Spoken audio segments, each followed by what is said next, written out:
안녕하세요. 축하드립니다. 그동안 고생 굉장히 많이 한 걸로 아는데 마땅한 결과가 있어서 저도 되게 뿌듯하네요. 수습사무소 선정할 때 몇 가지 근데 이건 개인적 조언이에요. 그래서 아까도 말씀드렸지만 또 참고 안 하고 연락 오는데 가고 또 내가 이거는 고려 요소에 우선순위에서 좀 미치다 하는 걸 가지고 제일 우선순위에서 선택하고 이런 경우가 많은데 뭐 자유인데 하여튼 내 개인적 견해니까. 변리사 업무 잠깐 정리를 먼저 해볼게요. 출원 업무가 있어. 국내 회사 고객들이 와서 출원해달라고 하는 거지. 이것은 발명자님하고 미팅하면서 명세서 작성하는 업무라고 보면 됩니다. 그 다음에 저게 있어. 우선권 주장 출원. 이거는 번역 업무야. 그 다음에 PCT 진입.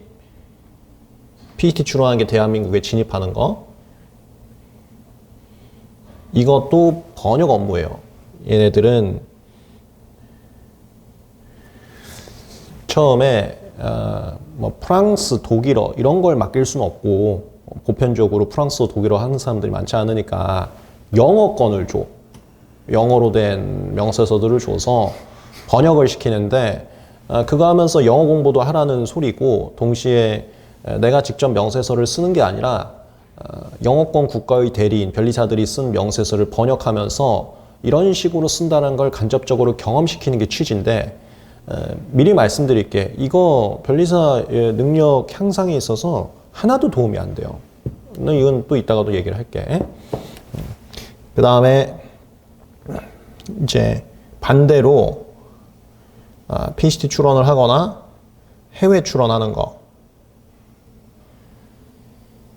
해외 출원은 반대로 여러분들이 미국에다 출원하는 거야. 뭐 베트남, 일본 이런 데다가 출원하는 거.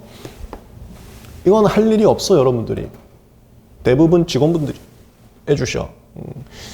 얘 명세서 업무, 명세서 작성. 얘는 요청이라고 할게요. 대다수의 사무소들은 직원분들께 이거 그냥 해주세요 해서 들어가니까 아무데나 앉으시면 돼요. 막 시작했습니다. 이 변리사 업무가 뭔지부터 설명을 했어요.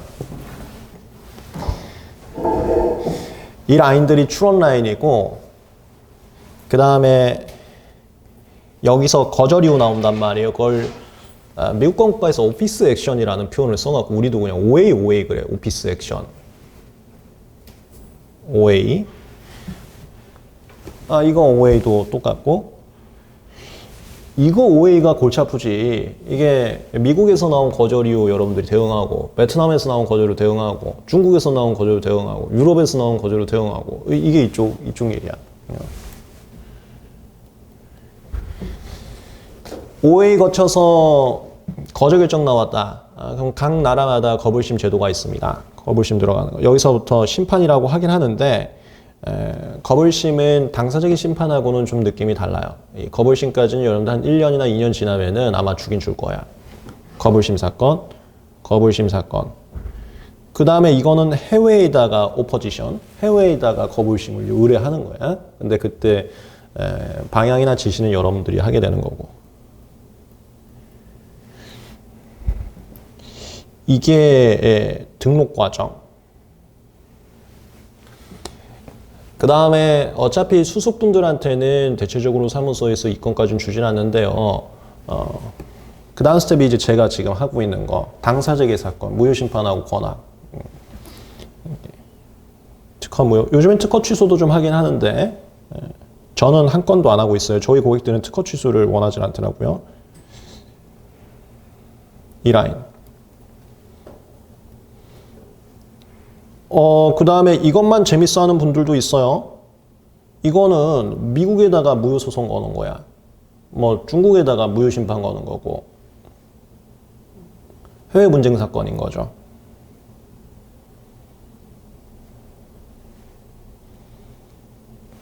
이게 분쟁 사건. 여긴 등록 절차. 그 다음에 저거래 감정. 감정이라는 것은 내가 심사관님이 되는 거, 내가 심판관님이 되는 거, 내가 판사님이 되는 거. 각종 감정 업무가 있고요. 그 다음에 이게 있어요. 요거는 감정 업무하고 엇비슷하긴 한데 선행기술 조사 업무라고 있어.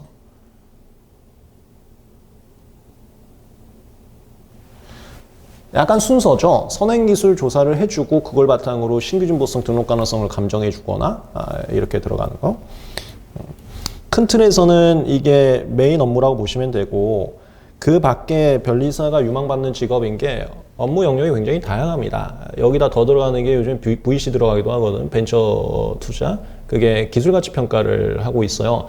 최근에도 제 고객이 상장을 준비하면서 저한테 보유하고 있는 특허에 대해서 투자자들은 그 문과 경영 쪽 분들이에요. 그분들이 이것을 어필할 수 있는 보고서를 작성해달라 이런 걸 변리사한테 요청을 하는데 그쪽 일도 하게 돼. 비슷한 일이지만 조금 달라. 돈이 들어가는 쪽으로. 또는 뭐 검찰, 심판원 이런 데도 들어가고 회사도 들어가고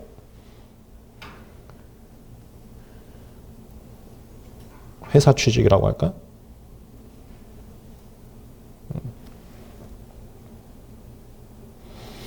이거 회사 취직은 뭐냐면 내가 추론하지 않고 내가 심판하지 않고 내가 감정을 하지 않고 변리사들이 해온 거 감수 일들을 좀 많이 해요. 감수하고 회사 전략 짜는 거 이거 변리사한테 시켜갖고 거기서 감정서 받은 다음에 추론하고 몇 건을 추론하고 이 전체적인 기획 개발 그거 하는 걸로 알고 있거든요.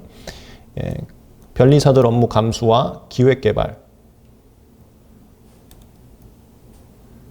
그 중에서 특허 파트 총괄해 주는 거.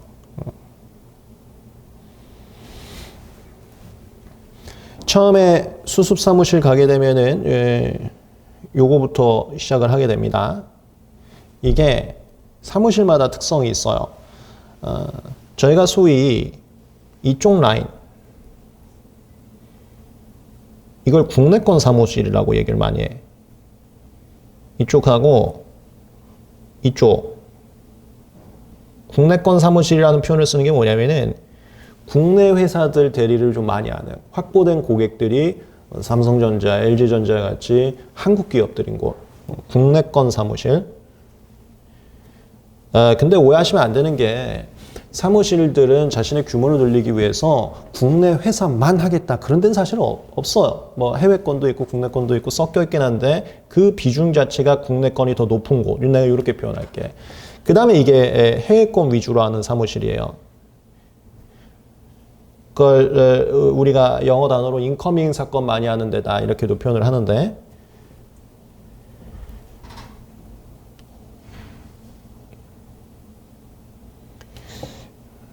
이건 아웃고잉 건이라고 하는데 어차피 국내 회사들이 해외에다 하는 거여서 국내권 위주로 하는 사무실은 이것까지 같이 하고 있어요. 잘 나왔어? 그래, 너 이따 내가 얘기할게. 강의 준비해라. 강사 지원해봐. 야, 아주 차려입고 왔네. 그래. 합격할 줄 알았어.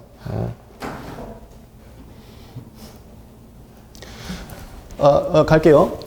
이제 개인적 소견 좀 갈게요. 난 무조건 수습사무소는 국내권 가야 된다고 생각하는 사람입니다. 다시 말씀드리지만 지금부터 제 개인적 견해입니다.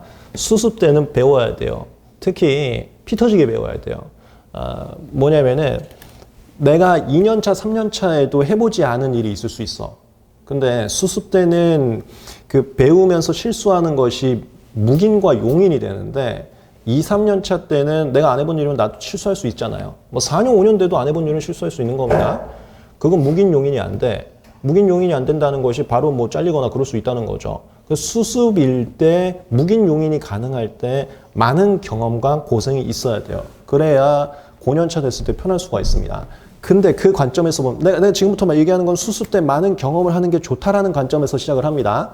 그 관점에서 보면 이게 수습 때 할 일이 없어요. 제가 저는 지금도 이력서에 수습사무소를 제 경력으로 쓰질 않습니다. 개인적으로 굉장히 좋지 않은 곳이라고 생각하기 때문에 제 경력상에 아예 쓰지도 않는데 제가 여기서 2년 동안 있었어요. 근데 번역을 시킨단 말이야. 번역 한 3개월 정도 시켰는데 이게 그 자대고 한단 말이에요. 졸려갖고 자대고 하더라도 뭔 짓 했는지 기억이 안 나. 이거를 남들은 밤새 가면서 사수님한테 욕도 먹고 그러면서 명서 작성의 기법을 배우고 있을 때 나 이거 영어 단어 번역하다가 자고 있단 말이야. 근데 그 3개월이라는 것은 돌아오지 않는 수습기간 1년 중에 3분의 1이잖아. 그 1년이란 건 다시는 안 돌아온단 말이야. 그래서 아주 아까운 낭비 기간이죠. 개인적인 추천은 국내권 가는 대로. 아웃고잉권 또 이거는 나중에 연습하는 게 더 나아요. 한국 거 먼저 해야 실력의 그 순서적인 향상이 있지. 한국 거에 기반도 안 돼 있는 상태에서 베트남 뭐 하고 유럽 뭐 하고 이게 신규성 진보성은 똑같지만 그 외의 거절 이유들 기재불비나 이런 것들이 나라마다 조금 다릅니다. 근데 한국 것도 확립되어 있지 않은 상태에서 남의 나라 거 하다가 다 짬뽕 될 수가 있어요.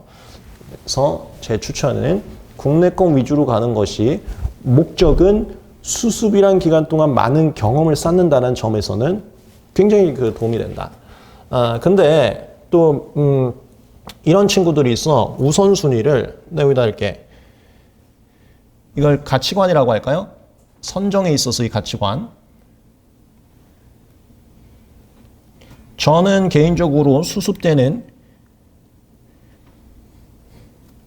많은 경험이 고년차에 큰 도움 된다라고 생각하는 입장입니다. 제가 수습 때 많은 경험을 잘 못했어요. 그걸 아쉽다고 생각을 했었고.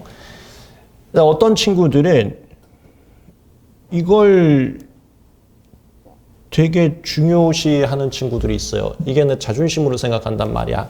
수습들하고 연수 들어갔을 때 니 얼마 받니? 니 얼마 받니? 물어보면서 뭐야 쟤는 6천 받는데 왜 나는 5,500이야. 이거에 상심하는 친구들이 있어요. 근데 그거는 난 이해가 돼. 왜냐면 여러분들도 이제 전문직이니까 전문직이라는 것은 자신의 실력에 대해서 평가받는 건데 그 실력의 척도가 수입으로 가늠된단 말이야. 아주 이꼴되는 건 아닌데 자신의 실력이 수입으로 인정되는 그런 분위기가 있기 때문에 수입이 차이가 나면은 내가 레벨이 낮았구나. 근데 난 쟤보다 못한다고 생각하지 않는데 이런 자존심 발동이 있을 수는 있어요. 그런데 중요한 건 연봉은 수습 연봉 아무 의미가 없어. 제가 들어보니까 요즘에 수습 연봉이 5천에서 많이 받는 경우는 7천도 받고 이렇게 하는 것 같아요. 그러니까 인터벌이 한 1,000, 2천은 있는 것 같아. 예를 들어서 1,000을 하더라도 한 달에 차이가 없어요. 세금 떼고 나면. 차이가 없다니까. 근데 여기가 연봉을 더 줘. 왜냐하면 여기가 단가가 더 비싸. 이건 뭐 좀 그렇지만 한국 건들은 수가 경쟁이 있어갖고 할인해주세요 이런 요청들이 있다 보니까 단가가 좀 저렴한 곳들이 있어요. 근데 해외 건들은 저도 마찬가지야. 내가 유럽이나 이런 거 중국에 의뢰할 때 가격 비교를 안 해요. 귀찮아갖고. 해외도 비슷해. 그냥 맡긴단 말이야.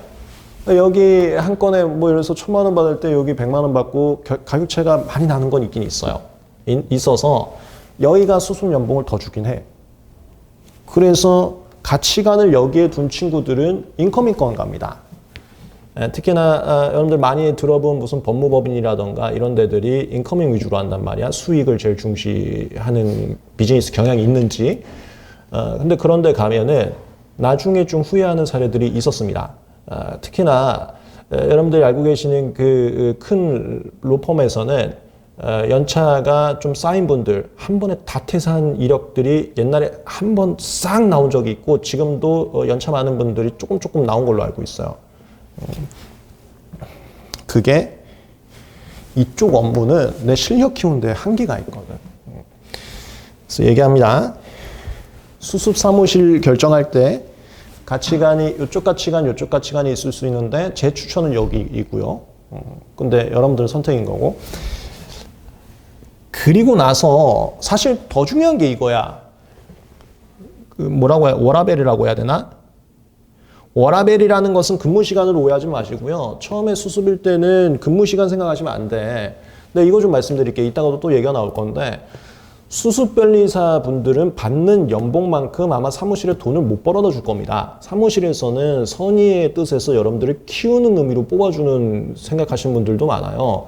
그래서 거기서 내가 근무 시간 지났는데 일해야 돼요? 그럼 안 맞아. 사무실은 키워주려고 데려왔는데 여기는 근무 시간 지나서 나 가겠대.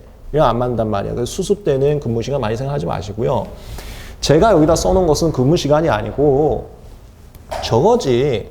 그 사람 간의 관계 이런 것들. 뭐 사수님과의 관계, 소장님과의 관계. 근데 이건 몰라요.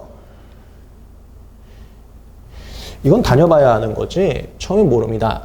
근데 저것 때문에 사무실 이직이 사실 제일 큰 요인이에요. 저게. 제가 생각하는 가치관은 크게 이렇게 세 가지인데요. 이 중에서 3번 같은 경우는 다녀보지 않은 이상은 모르기 때문에 참고로 이거 업무 많이 하는 곳이 조금 근무 강도가 있긴 있습니다. 일로도 해볼까? 잠깐만요. 제가 이렇게도 해볼게. 워라벨이라는 게 이렇게 나눠볼게요. 근무 강도하고 사실 이직에 가장 중요한 것은 사람 관계인데 사람 관계는 알 수가 없는 거고 근무 강도 살짝 말씀드릴게요. 당연히 근무 강도가 여기가 좀 낮고 여기에는 좀 배워야 되기 때문에 근무 강도가 있을 수 있고요. 근무 강도가 제일 큰 게 제 개인적으로는 저인 것 같아요. 선행기술 조사 많이 하는 곳이 또 있거든요. 그러니까 출원 업무보다는 선행기술 조사 많이 시키는 곳이 또 있습니다. 거기가 근무 강도가 좀 높긴 해.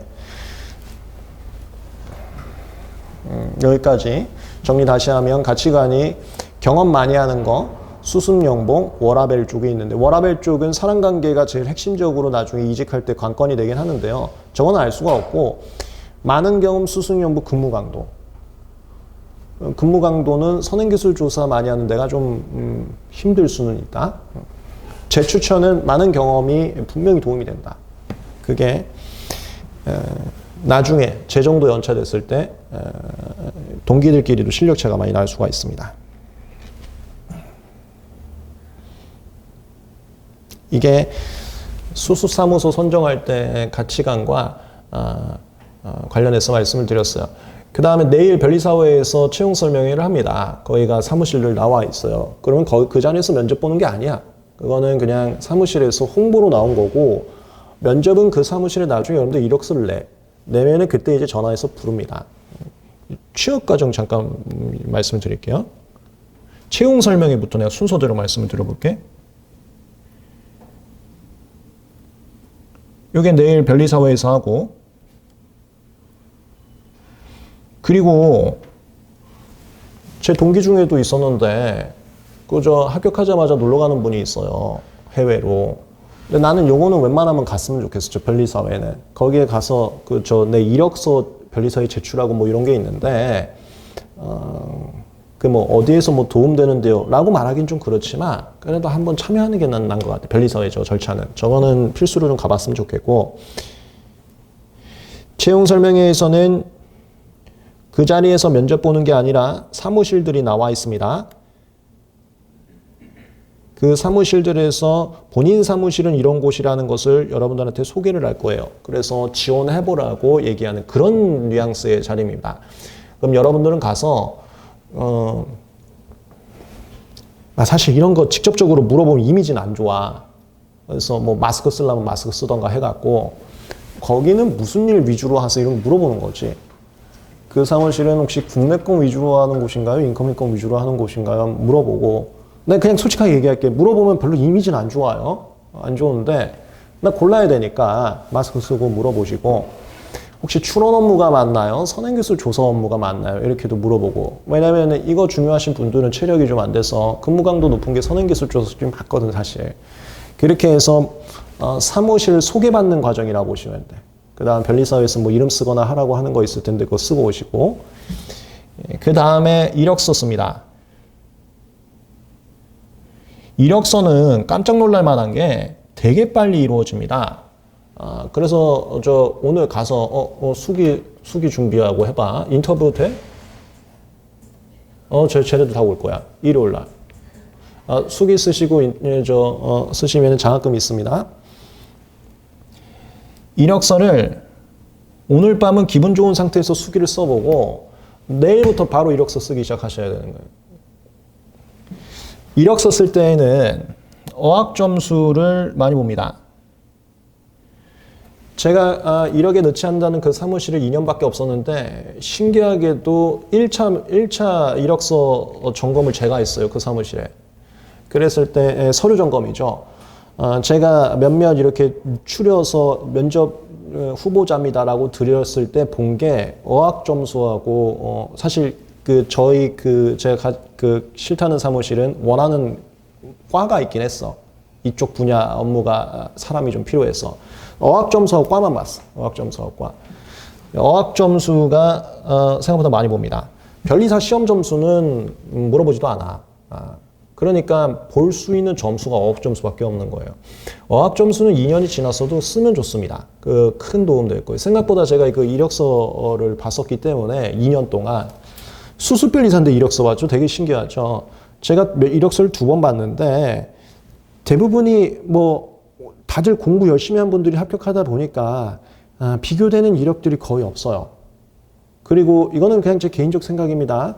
거기에 회사 자기소개서처럼 두 페이지, 세 페이지에서 살아온 환경을 쓰는 분들이 가끔 있었는데 그냥 제 개인적 생각이에요. 그리고 저에 대해서는 저는 그건 안 봤습니다. 오글거려서. 그래서 딱 어학 점수만 봤어요. 어학 점수. 이거 잘 쓰세요. 이력서에서는 자세하게 쓸 필요는 없고 제 개인적 생각이긴 합니다. 심플하게 경력사항만 쓰시면 됩니다. 어학 점수하고 과, 학교 이 정도. 자기소개 같은 경우는 길게 쓸 필요 없을 것 같아요. 저희 대체적으로 소장님들은 그거에 관심이 없더라고요. 근데 모르지. 개 중에는 소장님께서 그걸 좋아하시는 분은 있을 수 있지만 저는 제 경험과 제가 했던 거 토대로 말씀을 드리긴 합니다. 이력서 포맷은 원하시는 사무소 홈페이지 가시면 본인들 이력서가 있습니다. 그걸 하던가 없으면 이 사무실에서 가져온 이력서를 가지고 사무실 이름 있으면 그 이름만 빼고 그러면 난리 납니다. A 사무실 홈페이지에서 다운받은 이력서를 A 사무실하고 마크인데 B 사무실에 넣으면 바로 탈락이야. 그래서 이력서가 있는 사무실이니까 이건 좀 수고를 좀 해야지. 내가 이력서 낼 만한 곳에 사무실의 홈페이지 찾아갖고 인터넷 치면 나옵니다. 그거 들어가서 이력서가 양식이 있은 거 다운받아서 하고 큰 사무실 말고는 그런 이력서 양식이 없어요. 홈페이지에. 없는 데들은 그냥 어디 큰데 사무실 이력서를 가지고 그 사무실 마킹만 지우고 그대로 쓰시면 돼요. 거기에 학력, 영어 점수 요 정도 간단하게 쓰시고 자기소개는 그렇게 길게 쓰는 게 이점이 있는지는 잘 모르겠습니다. 이렇게 해서 제출하시면 됩니다. 이력서 제출은 이번 주 내에 끝내세요. 오늘이 수요일이잖아. 이번 주 주말까지 다 내세요. 이거 생각보다 되게 빨리 진행됩니다. 그러면 인력난이 급한 분들은 면접 전화가 다음 주부터 바로 옵니다. 면접은 이력서를 보고 거기에 쓰이는 여러분들 핸드폰으로 전화가 와요. 몇 월 며칠 몇 시에 오실 수 있냐고. 그럼 그 사무실 가서 보게 되는데 이제 면접 볼 땐 마스크 벗고 내 이름 다 노출한 상태에서 보는 거 아니에요? 그러니까 이런 거 질문하지 마시고 이런 거는 이력서 제출할 때 그 사무실이 어떤 업무 위주로 하는지를 좀 보시고 거기 가서는 뽑혀야 될 거 아니야 일단은. 제일 중요한 가치관 이것도 제 개인적 생각입니다. 수습의 특징을 조금 공감하셔야 돼. 저는 수업 시간에 우스갯소리를 얘기했지만 절대 수습을 안 뽑고 앞으로도 뽑을 생각이 없어요. 아까도 얘기했지만 수습은 그 사무실에 큰 경제적 효과를 가져다 주긴 한계가 있습니다. 배우는 과정 이거 진짜 변리사가 아니거든.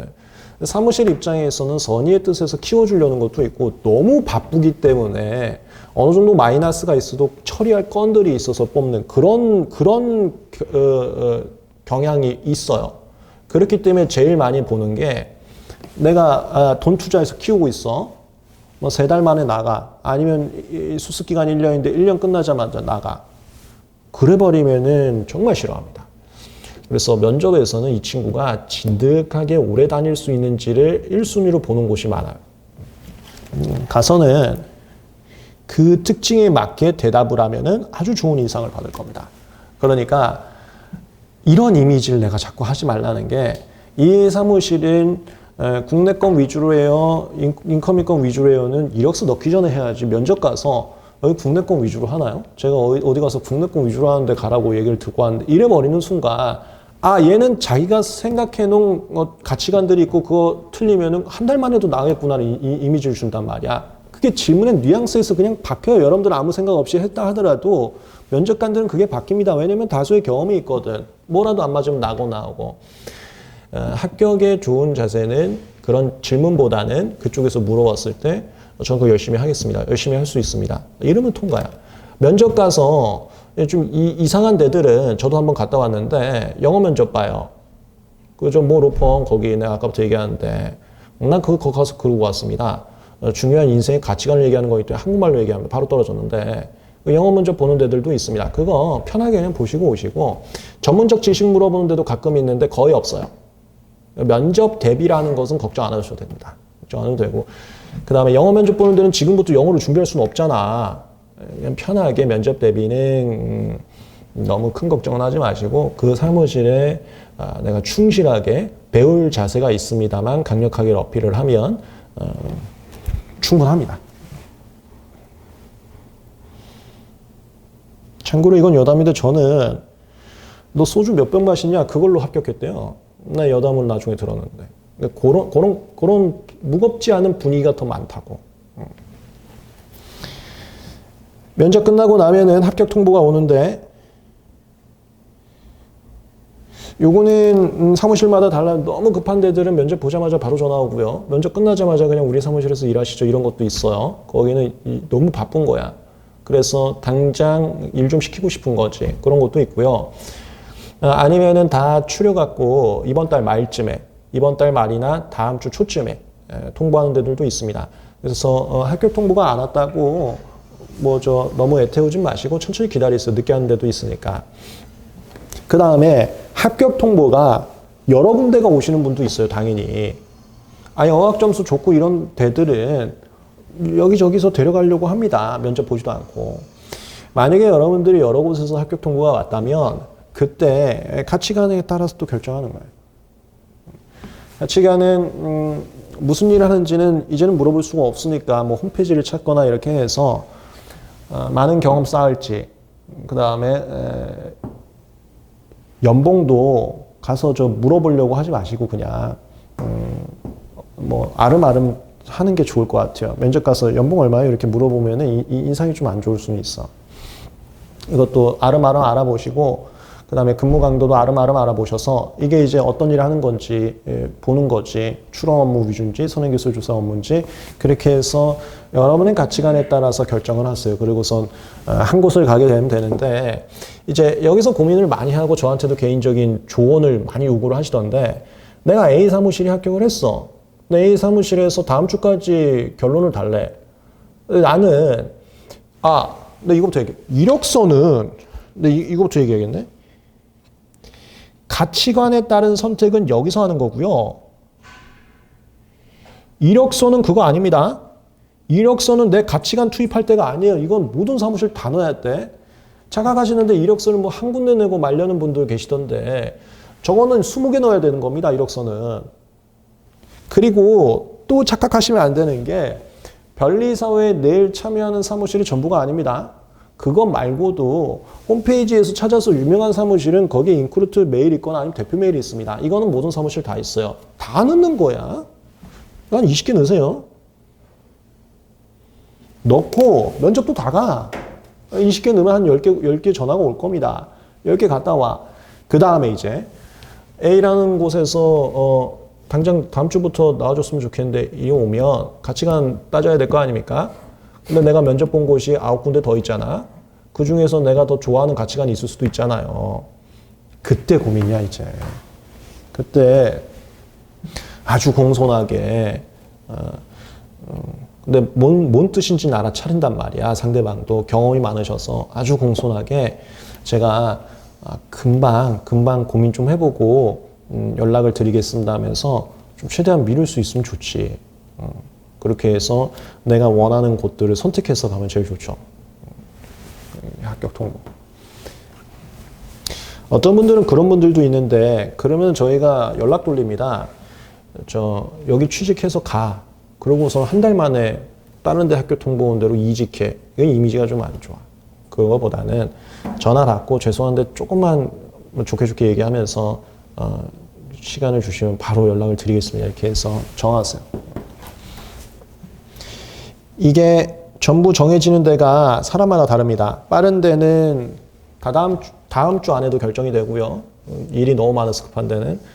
그 다음에 대체적으로는 10월 말에서 11월 초. 그 다음에 조금 더 늦는 경우는 내년 2월에서 3월. 여기까지 걸리는 경우도 있어요. 내년 2월에서 3월. 근데 어차피 사무실들은 당장 다음 달부터 일하라고 하는 곳들도 있을 건데 보통은 특허청 연수 끝나고 일한단 말이에요. 여러분들 이거 다 끝나면 특허청 연수 갑니다.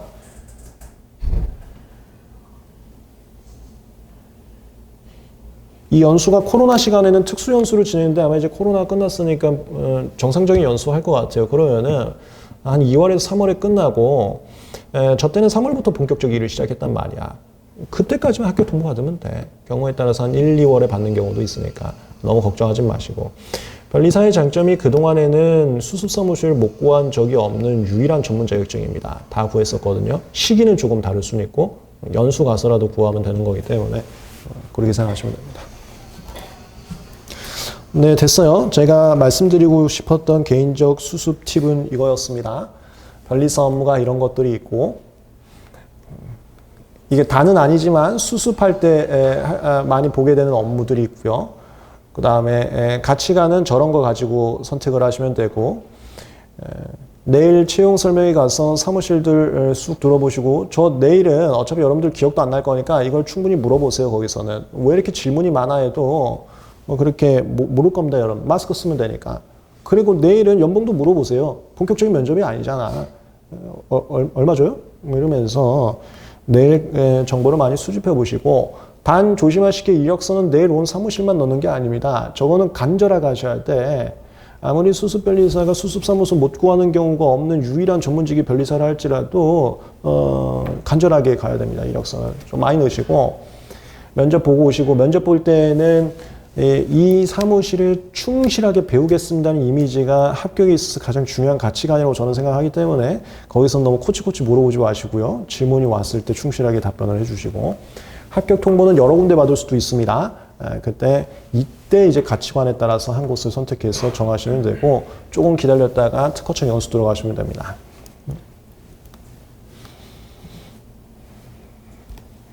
됐어요.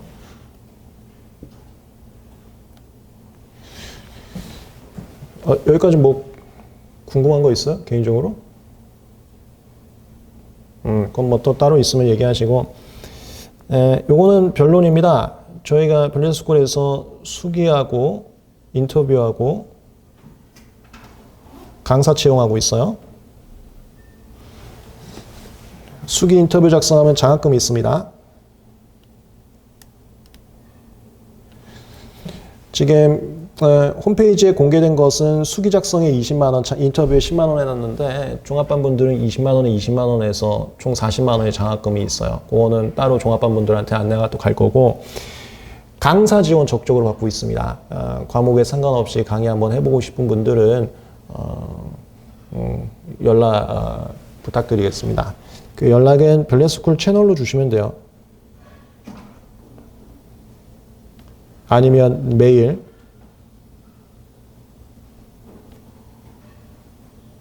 네이버 메일 주소 모르시는 분들은 변리사스쿨 카톡 채널로 주시면 됩니다. 아니면 저한테 카톡을 주셔도 되고요. 다시 한번 합격을 진심으로 축하드리고 지금부터 사무실 가기 전까지는 그동안에 고생한 거 보상받는다 생각하고 편하게 놀면 돼. 놀고 노는 와중에 이게 사람마다 좀 다를 수 있어. 특히 분야마다 또 다를 수가 있어요. 뭐 전기 분야는 금방 됐는데 기계 분야는 늦다던가 아니면 화학 분야는 정말 초스피드로 됐는데 뭐 이 분야가 안 된다거나. 근데 걱정하지 마세요. 작년까지도 한 번도 수습사무소를 못 구한 적은 없었기 때문에 편하게 놀면서 기다리시면 됩니다. 중간중간 고민되는 부분이 있으면 저한테 개별적으로 카톡을 주시고 마지막으로 이것만 하나 더 할까? 이것만 하고 끝내겠습니다. 이제 수습까지 다 했어. 다 하고 들어가. 이거 자꾸 나한테 개별 카톡 줘서 요것만 하나 더 말씀을 드릴게요. 가치관까지 다 생각하고 내가 여러 군데 전화 받는데도 이 사무실을 갔더니 나한테 사수님이 없는 거야. 제가 수업 시간에 분명히 1차 기본 강의나 2차 판례 강의나 1차 판례 강의나 하면서 사수님한테 저렇게 하면 욕먹으면서 배웁니다라고 했는데 난 정작 사수님이 없어. 그래서 누군가가 나를 가르쳐주는 분위기가 아닌 것 같아. 내가 충실하게 배우겠습니다라는 면접까지 보고 가서 배우려고 왔더니 가르쳐주는 사람이 없고 껌만 던져주고 그냥 가. 어떻게 하는지 모르겠는데 이걸로 고민하면서 사무실 옮기겠다라고 오신 분들이 되게 많아요. 매년. 미리 이것도 말씀드릴게. 그건 고민거리가 아니야. 착각하시면 안 되는 게 수험생활까지가 강사가 있는 거고요. 제가 사수님 얘기를 했는데 사수님이 없는 사무실이 더 많긴 합니다. 저는 좀 특수하게 사수님이 2명이나 있었는데 중간 사수, 대빵 사수. 사수님이 없는 곳이 더 많아요. 그럼 뭘 배우는 거냐? 내가 아까부터 배우라고 했는데 그거는 어떻게 배우는 거냐면 그 사무실에 거기에 계신 변리사님들이 했던 건들이 하나의 서버에 모여져 있어요. 그걸 보고 본인이 책 읽으면서 공부하는 거예요. 그 다음에 수습이란 1년 동안 정말 중요한 게 내가 시도해보면서 배우는 거예요. 시도했을 때는 어떤 건 성공하고 어떤 건 실패할 수 있지. 근데 수습이라는 것이 실패했을 때 묵인과 용인이 어느 정도 있단 말이야. 아예 약간의 욕과 질탄이 있을 수 있지만 이것 때문에 넌 나가라, 넌 뭐 하는 거냐 이렇게까지는 안 해요. 수습이니까 당연하다고 생각을 한단 말이야. 그래서 배운다라는 것은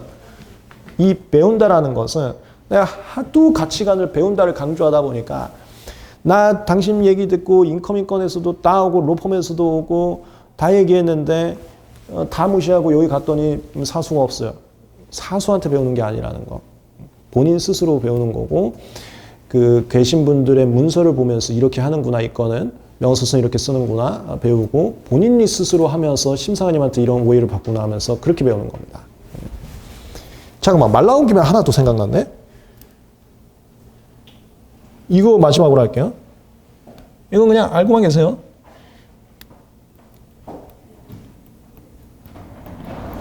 그 사무실에 대빵분들이 계세요. 대표님들. 이게 변리사님이 대표인 곳이 당연하잖아. 그리고 이게 법적입니다. 다만 지금 논란의 소지가 좀 있는데요.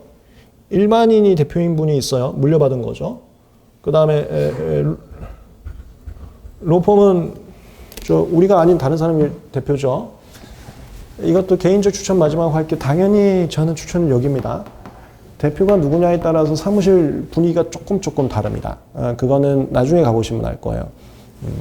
그래서 이것도 참고는 해주시면 괜찮을 것 같습니다. 네, 이거 유튜브에 올리니까 또 필요한 부분은 배치해서 보시면 되겠어요. 네, 여기까지 공개적인 촬영은 진행하겠습니다. 감사합니다. 축하드립니다.